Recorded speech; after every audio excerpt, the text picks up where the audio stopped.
Publicado em Paris, em 18 de abril de 1857, o Livro dos Espíritos é o marco inicial de uma nova fase da evolução humana.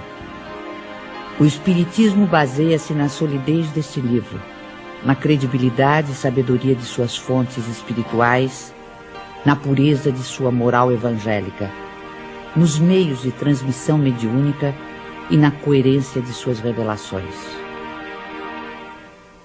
A característica essencial de qualquer revelação tem que ser a verdade. Revelar um segredo é tornar conhecido um fato. Se é falso, já não é um fato e, portanto, não existe revelação.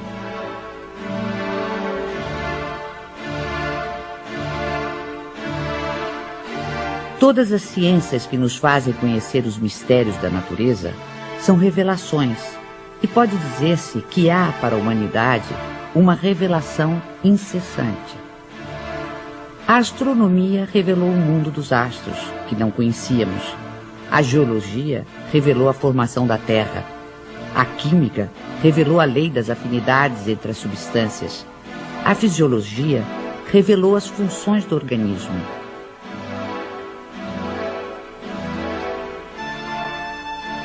Copérnico, Newton, Galileu, Laplace e Lavoisier foram reveladores. O Espiritismo, dando-nos a conhecer o mundo espiritual que nos cerca e, por conseguinte, o nosso destino depois da morte, é uma verdadeira revelação, na acepção científica da palavra. A revelação espírita é de origem divina e de iniciativa dos espíritos, sendo a sua elaboração fruto do trabalho humano.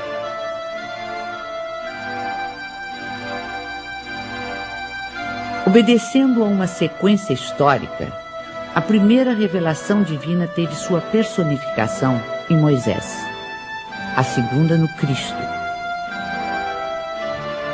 A terceira não a tem em um só indivíduo. Aí está um caráter essencial de grande importância.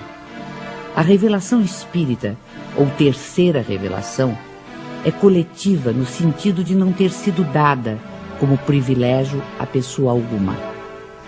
Foi espalhada simultaneamente por sobre a Terra a milhões de seres humanos de todas as idades e condições.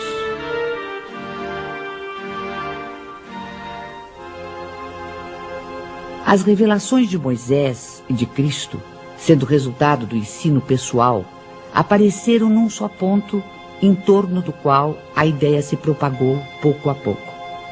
Mas foram precisos muitos séculos para que atingissem as extremidades do mundo, sem mesmo o cobrirem inteiramente.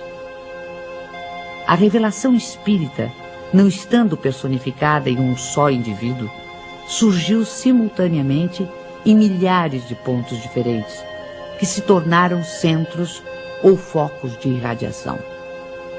Se o Cristo não disse tudo quanto poderia dizer, é que julgou conveniente deixar certas verdades veladas, até que os homens chegassem ao estado de compreendê-las.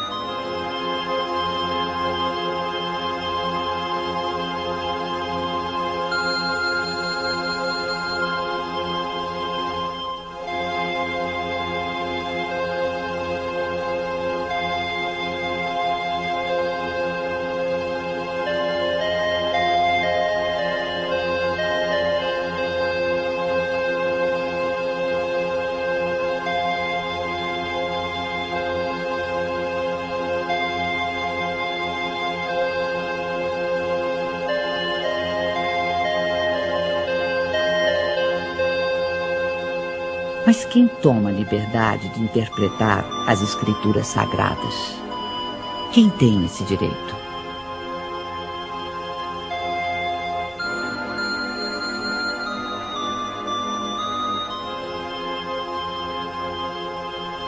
Neste século de emancipação intelectual e de liberdade de consciência, o direito de exame pertence a todos, cientistas, religiosos, filósofos e pesquisadores.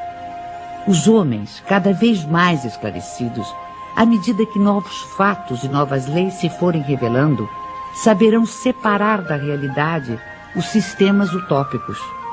Ora, as ciências tornam conhecidas algumas leis.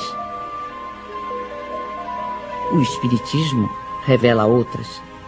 Todas são indispensáveis à inteligência dos textos sagrados de todas as religiões, desde Confúcio e Buda até o cristianismo.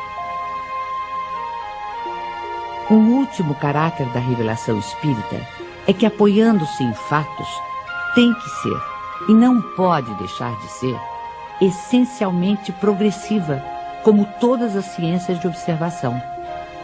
Caminhando de par com o progresso, o Espiritismo jamais será ultrapassado. Se uma verdade nova se revelar, ele a aceitará.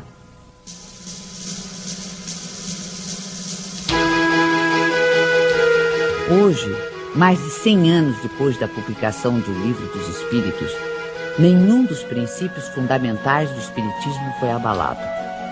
Todos permanecem intactos. E isso num século em que o mundo sofreu radicais transformações em todos os campos do conhecimento.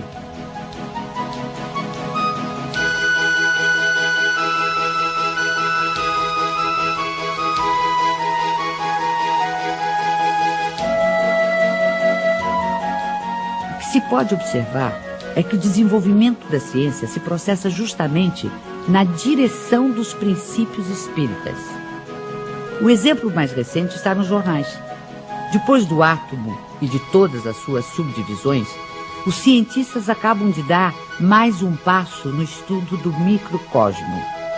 Agora, com o anúncio oficial da descoberta do top quark, a partícula mais fundamental da matéria.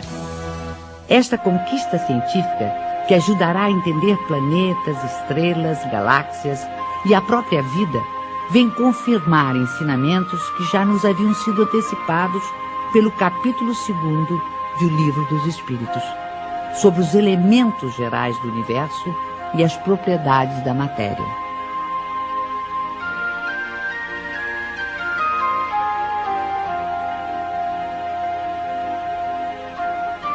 Além de O Livro dos Espíritos, outras obras básicas compõem a codificação espírita.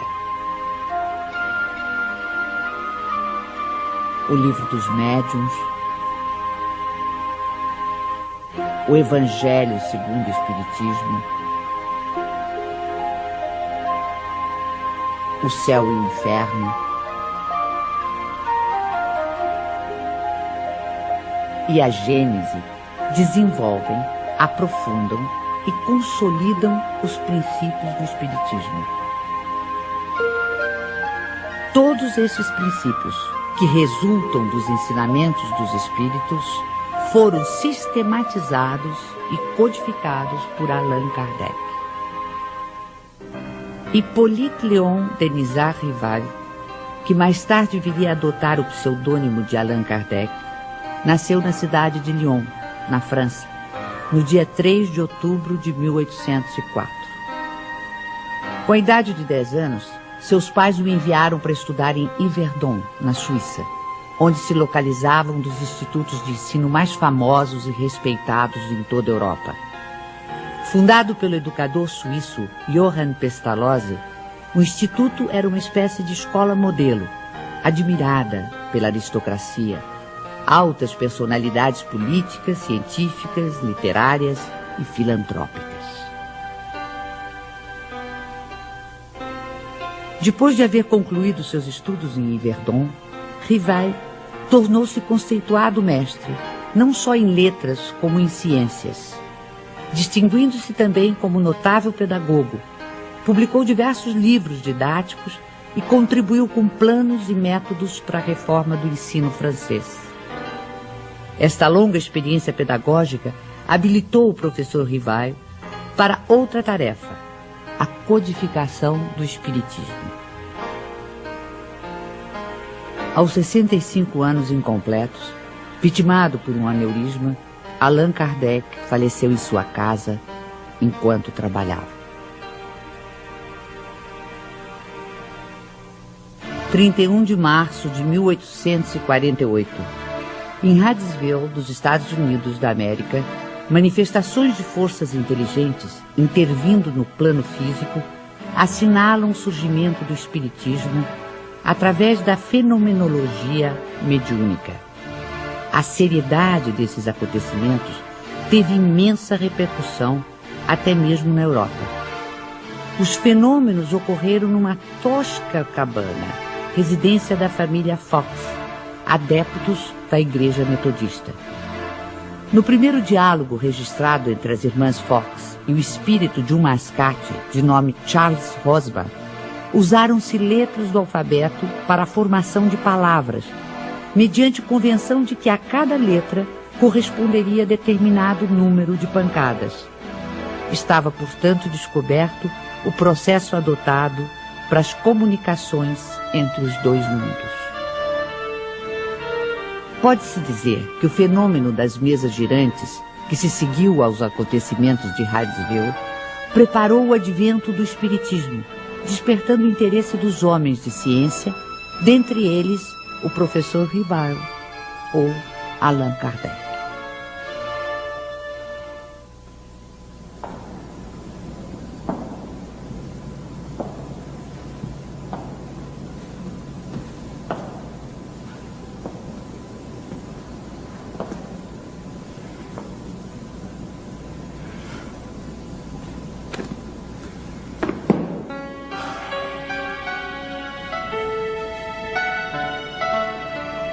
Foi em 1854 que pela primeira vez ouvi falar das mesas girantes. Encontrei um dia o magnetizador, o Sr. Fortier, que conhecia desde muito tempo. Disse-me ele que já não eram somente as pessoas que podiam se magnetizar, mas também as mesas, conseguindo-se que elas caminhassem e girassem à vontade. O fato não me pareceu radicalmente impossível.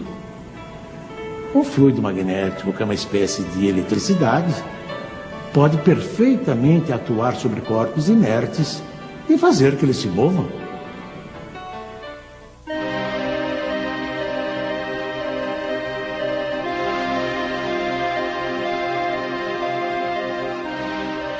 Algum tempo depois, encontrei-me novamente com o Sr. Fortier, que me disse ter um fato muito mais extraordinário.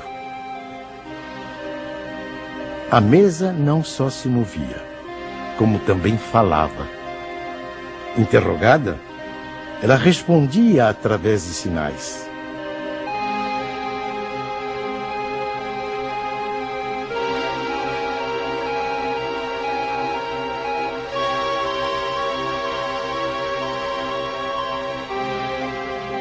Eu estava, pois, diante de um fato inexplicado, aparentemente contrário às leis da natureza e que a minha razão repelia. Sabia apenas que as experiências eram realizadas em presença de pessoas honradas e dignas de fé. No ano seguinte, o Sr. Carlotti, amigo de 25 anos, me falou dos mesmos fenômenos com entusiasmo.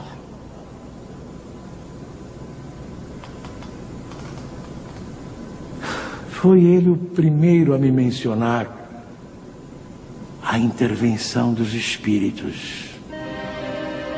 E me contou tantas coisas surpreendentes que, longe de me convencer, me aumentou as dúvidas.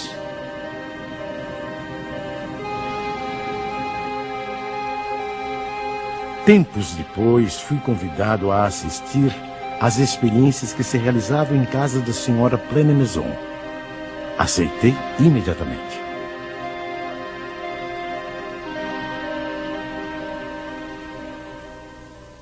Foi aí que, pela primeira vez, presenciei o fenômeno das mesas que giravam, saltavam e corriam. Assisti então a alguns ensaios muito imperfeitos da escrita mediúnica.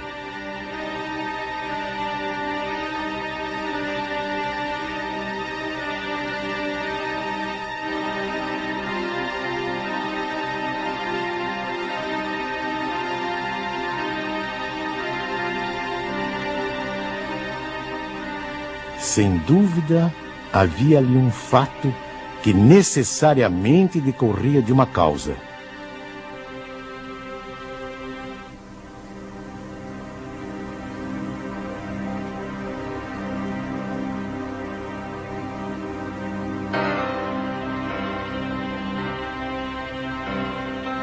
Foi nessas reuniões que comecei os meus estudos sérios de espiritismo. Menos ainda por meio de revelações do que de observações. Apliquei a essa nova ciência, como o fizera até então, o método experimental. Nunca elaborei teorias preconcebidas. Observava cuidadosamente, comparava, deduzia consequências. Dos efeitos, procurava remontar as causas por dedução e pelo encadeamento lógico dos fatos.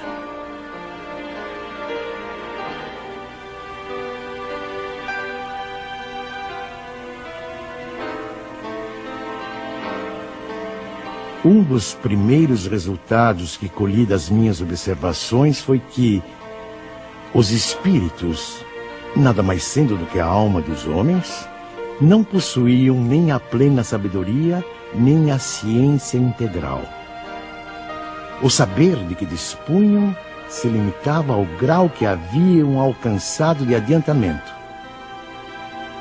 A opinião deles só tinha o valor de uma opinião pessoal.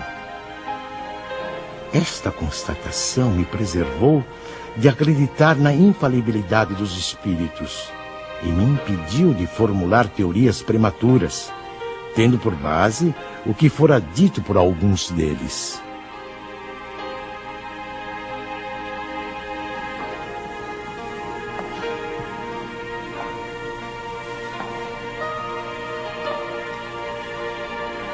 O simples fato da comunicação com os espíritos, dissessem eles o que dissessem, provaria a existência do mundo invisível ambiente. Já era um ponto essencial, um imenso campo aberto às nossas explorações.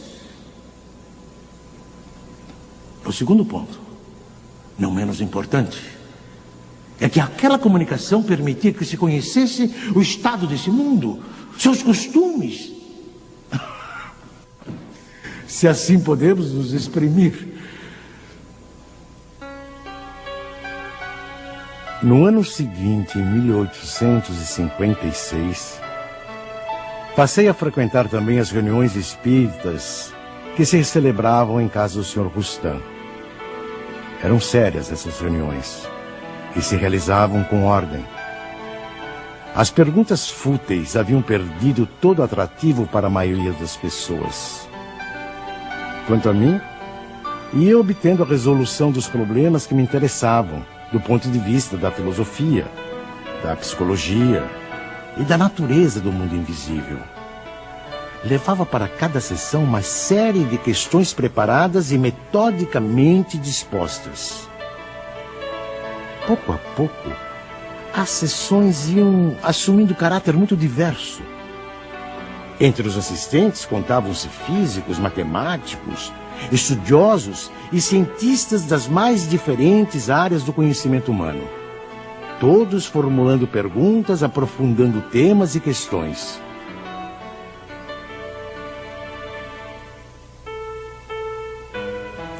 Mais tarde, quando vi que aquilo constituía um todo e ganhava as proporções de uma doutrina, tive a ideia de publicar os ensinos recebidos.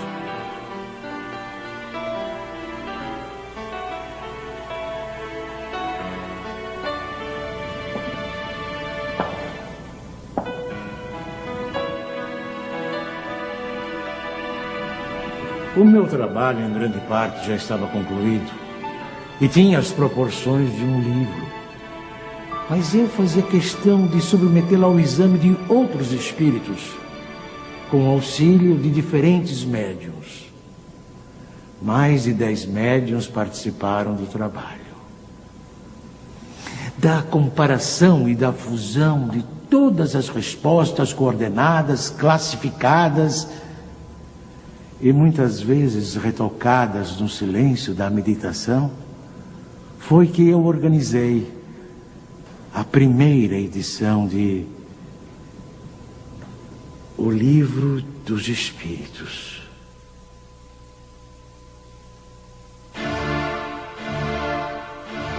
O Livro dos Espíritos foi elaborado através do diálogo, uma das formas mais livres e ricas da tradição filosófica. Hegel definiu a estrutura do diálogo em tese, antítese e síntese. Marx e Engels deram a ele um sentido materialista e revolucionário.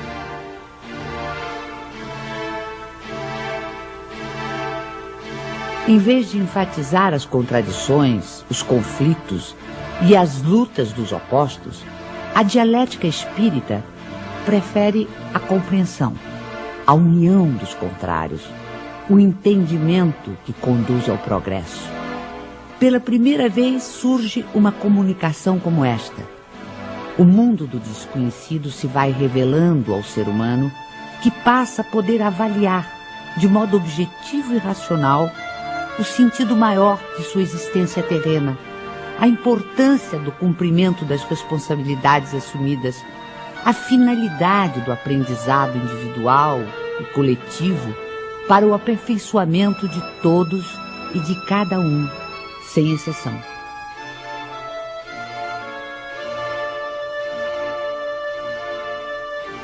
A fé inabalável é a que pode encarar frente a frente a razão, em todas as épocas da humanidade. É aí que reside a principal força do Espiritismo.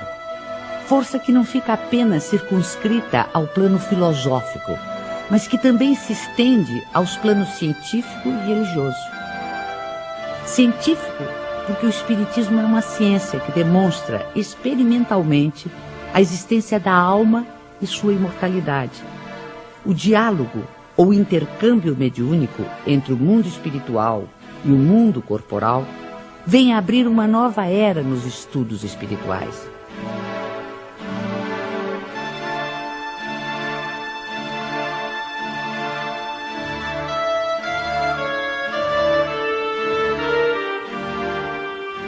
Antes desse tipo de comunicação, o conhecimento humano se dividia radicalmente entre os mistérios divinos e a experiência terrena.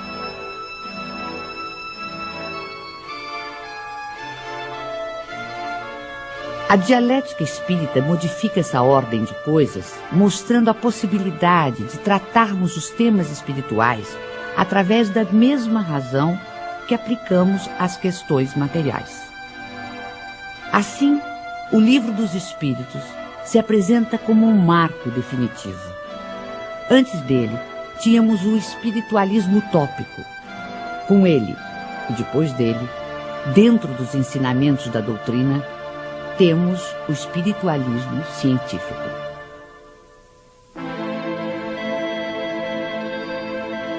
Não existe o sobrenatural senão para o desconhecimento humano das leis naturais. No plano religioso, o Espiritismo nos leva a compreender o significado e verdadeira extensão da palavra fé.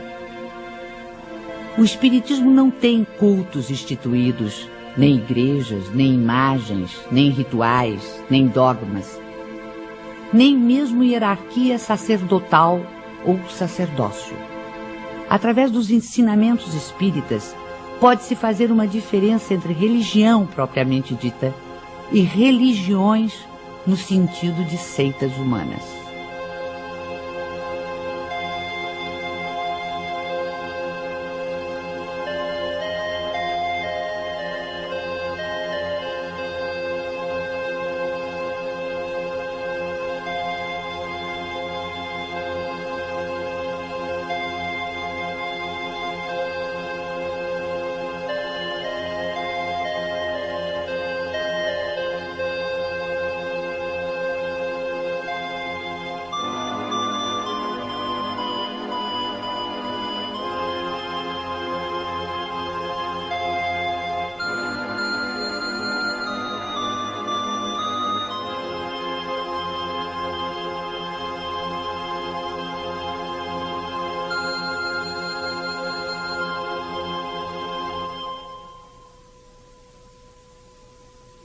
Em vez do culto, temos a prece, que é o mais belo dos diálogos, o mais íntimo, o mais simples e, ao mesmo tempo, o mais sublime. Pela prece sincera, pensamos em Deus numa evocação de pedido, de agradecimento ou de glorificação.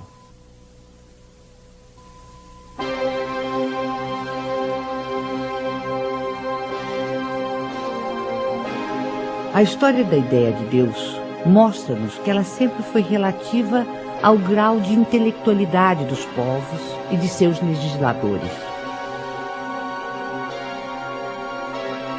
Na antiguidade, Júpiter empunhava o raio, Apolo conduzia o sol, Netuno senhoreava os mares, mas se de um lado a ignorância havia humanizado Deus, a ciência lhe confere dimensão mais inteligente e, portanto, mais próxima dos atributos da divindade.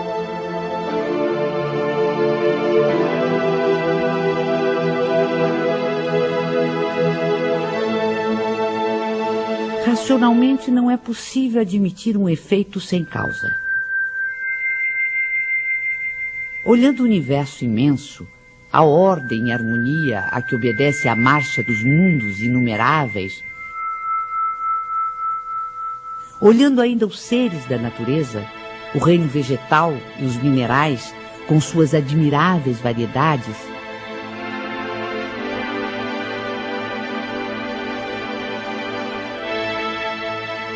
sondando também o mundo microscópico, com incontáveis formas unicelulares, toda essa imensidão, profusão e beleza nos obriga a crer em Deus como causa necessária. O feto não pode conhecer a dimensão de quem lhe dará a luz, da mesma forma que o homem é incapaz de perceber Deus em sua divina essência. Mesmo depois da morte, dispondo de faculdades perceptivas menos materiais, não pode ainda o espírito imperfeito perceber totalmente a natureza divina.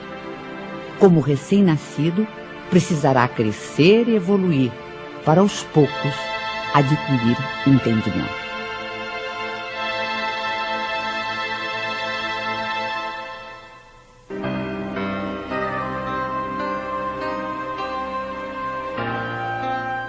No estágio evolutivo em que se encontra, é pelo sentimento, mais do que pelo raciocínio, que o homem pode compreender a existência de Deus.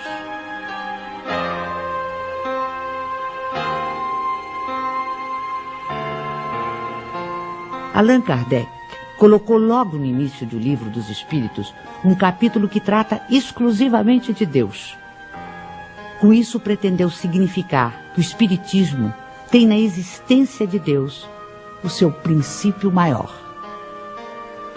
Os seres que se manifestam designam-se a si mesmos pelo nome de espíritos e dizem, alguns pelo menos, que viveram como homens na terra.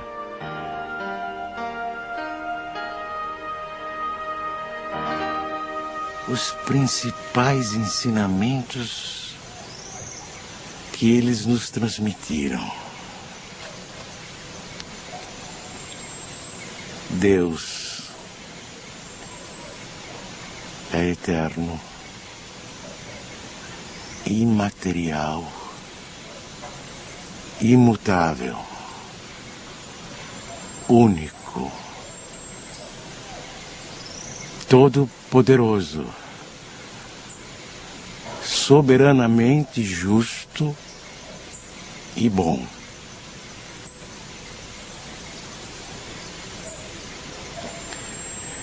Este é o melhor conceito que a nossa limitada inteligência pode fazer daquele que criou o universo.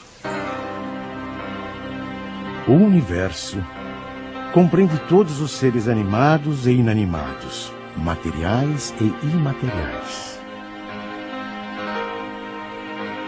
Os seres materiais constituem o mundo visível ou corporal, e os seres imateriais, o mundo invisível ou espírita.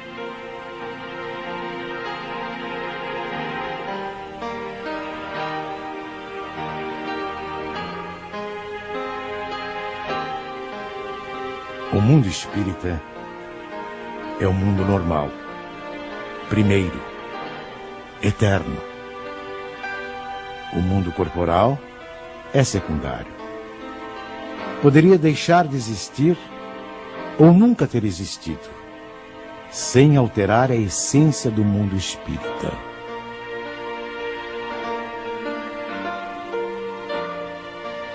Os espíritos revestem temporariamente um invólucro material, perecível, e sua destruição pela morte os devolve à liberdade. Entre as diferentes espécies de seres corporais, Deus escolheu a espécie humana para a encarnação dos espíritos que chegaram a um certo grau de desenvolvimento.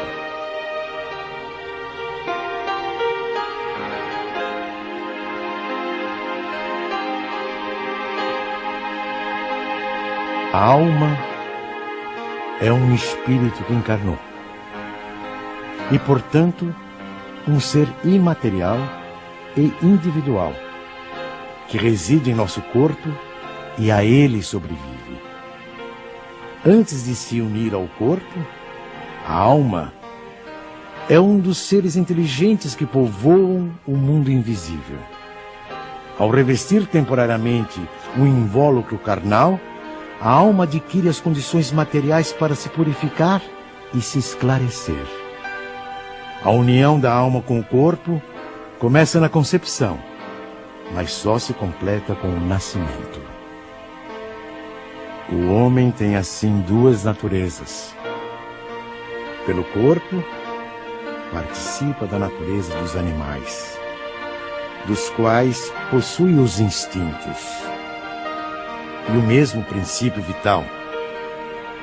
Pela alma, participa da natureza dos espíritos.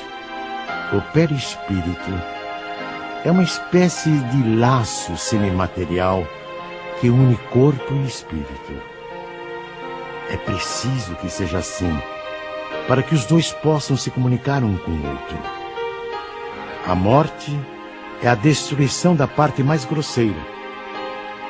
O espírito conserva o corpo etéreo, invisível para nós no seu estado normal, mas que ele pode tornar eventualmente visível e mesmo tangível, como se verifica nos fenômenos de aparição. O espírito não é, portanto, um ser abstrato, que só o pensamento pode conceber. É um ser real e definido. As diferentes encarnações ou existências corpóreas do espírito são sempre progressivas e jamais regressivas. Mas a rapidez do seu progresso depende dos esforços que ele faça para chegar à perfeição. A vida terrena seria assim uma espécie de escola, em que os alunos, embora nunca regridam às séries anteriores, são obrigados a repetir de ano até compreenderem o que lhes foi ensinado.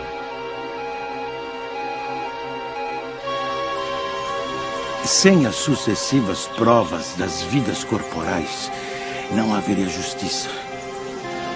Por isso, todos contamos muitas existências.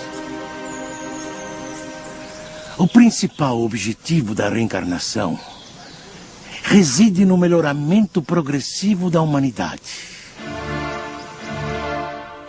A influência dos espíritos sobre os nossos pensamentos e atos é indiscutível. Pensar é vibrar, é entrar em relação com o universo espiritual que nos envolve. Conforme as emissões mentais de cada ser, os espíritos poderão colaborar com ele em seus esforços de progresso ou conduzi-lo à sua ruína. Nada mais natural que se consiga harmonia e felicidade quando a emissão mental for equilibrada e positiva. ou infortúnios e aflições se o pensamento for desequilibrado e doentio. A força e o trabalho da mente estão na base de todas as transformações pessoais e coletivas da humanidade. Porque nós, indivíduos e povos, realmente evoluímos em profunda comunhão telepática com todos aqueles espíritos encarnados ou desencarnados que se afinam conosco.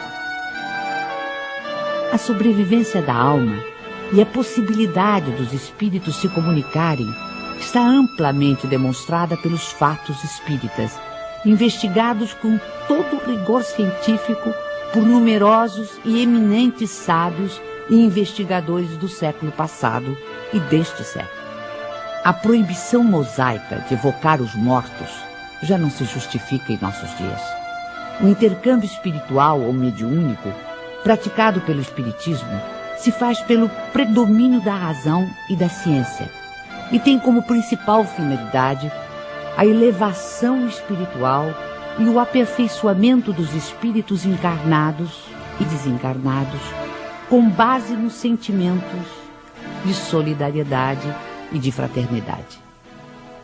Assim, a prática mediúnica, bem orientada, é um fator de progresso humano pelos benefícios que produz, tanto no mundo invisível quanto no mundo material.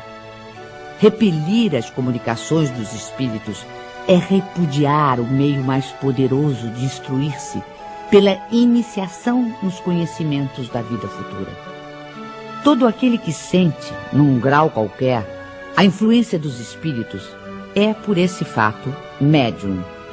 Essa faculdade é inerente ao ser humano, não constitui, portanto, um privilégio exclusivo. Atraímos os espíritos que se afinam conosco, tanto quanto somos por eles atraídos. Quando desenvolvido, o dom mediúnico que gratuitamente recebemos de Deus deve ser utilizado gratuitamente.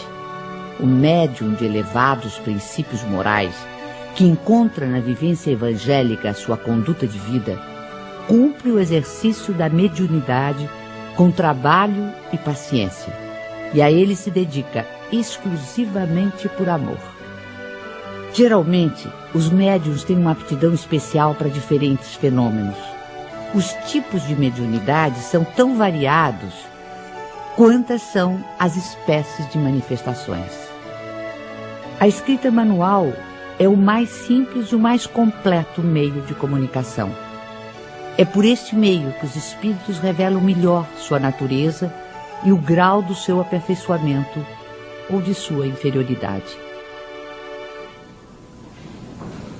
Os espíritos evoluídos nos ensinam que o ser humano que se liberta da matéria, por não priorizar as futilidades mundanas e por cultivar o amor ao próximo, aproxima-se da natureza espiritual.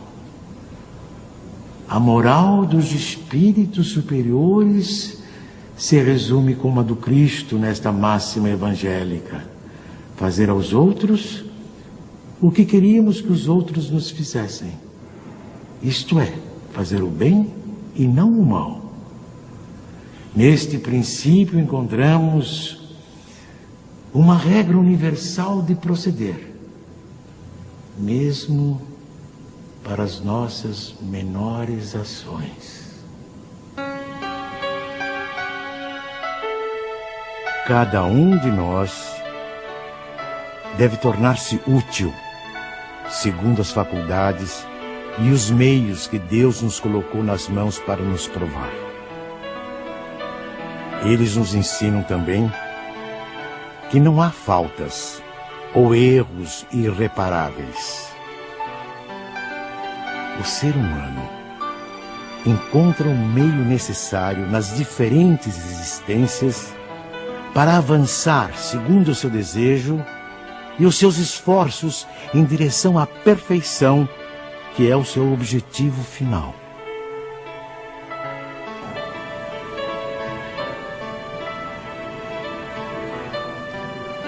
Este é o resumo da doutrina espírita, como ela aparece no ensinamento dos espíritos superiores. O espiritismo, que apenas acaba de nascer, ainda é muito pouco compreendido em sua essência por grande número de adeptos. Mas posso imaginar uma associação ou sociedade em que seus componentes se reúnam com o propósito de se instruírem e não na expectativa de presenciarem fenômenos extraordinários. Uma associação indissolúvel, onde haja confiança mútua e recíproca benevolência. Uma associação que exclua o constrangimento que nasce da suscetibilidade, do orgulho que se irrita à menor contradição e do egoísmo que só se interessa por si. Esses grupos, correspondendo-se entre si, visitando-se, permutando observações, podem, desde já, formar o núcleo básico que um dia reunirá todas as opiniões, unindo os homens no mesmo sentimento de amor e de fraternidade cristã.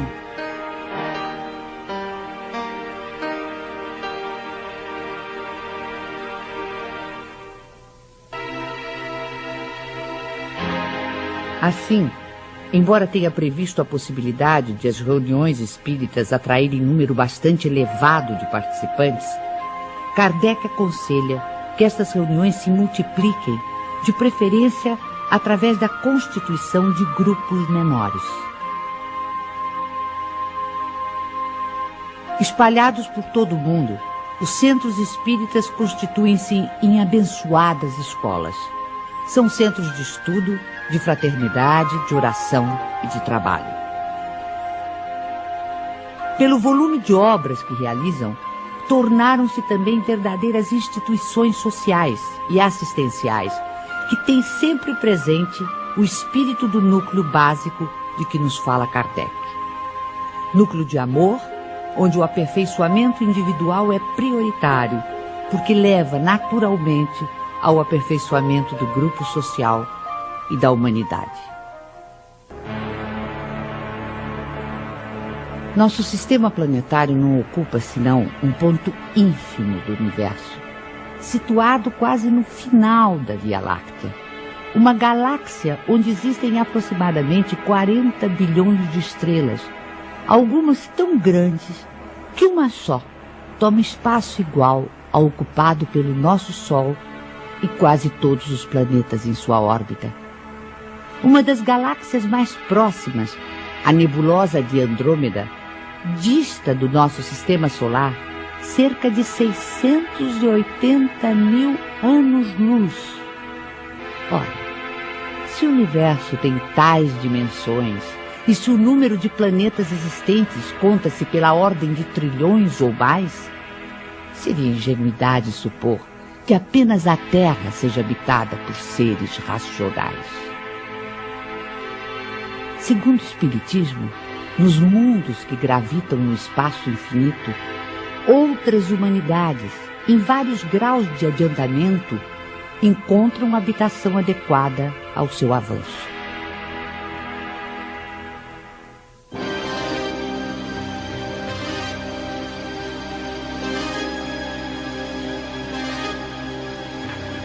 Dentre os mundos inferiores, encontra-se a Terra, com suas expiações e provas, com seus extremismos políticos, intolerâncias ideológicas, fanatismos religiosos, injustiças sociais. Aqui, seus habitantes levam uma vida instável, de lutas e trabalhos penosos, com mais momentos de infelicidade do que de alegrias.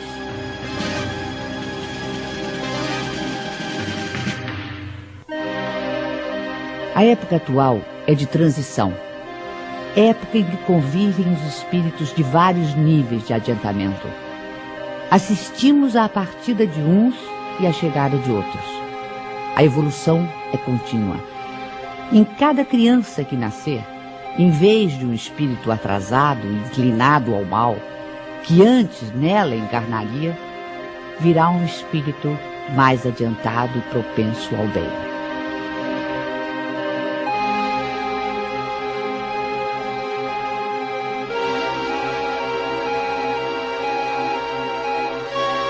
Por meio do trabalho ético e humanitário, combatemos nossos orgulhos e egoísmos.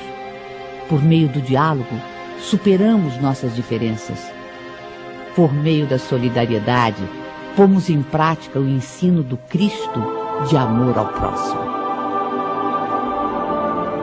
Esta é a destinação imediata da Terra, planeta de regeneração.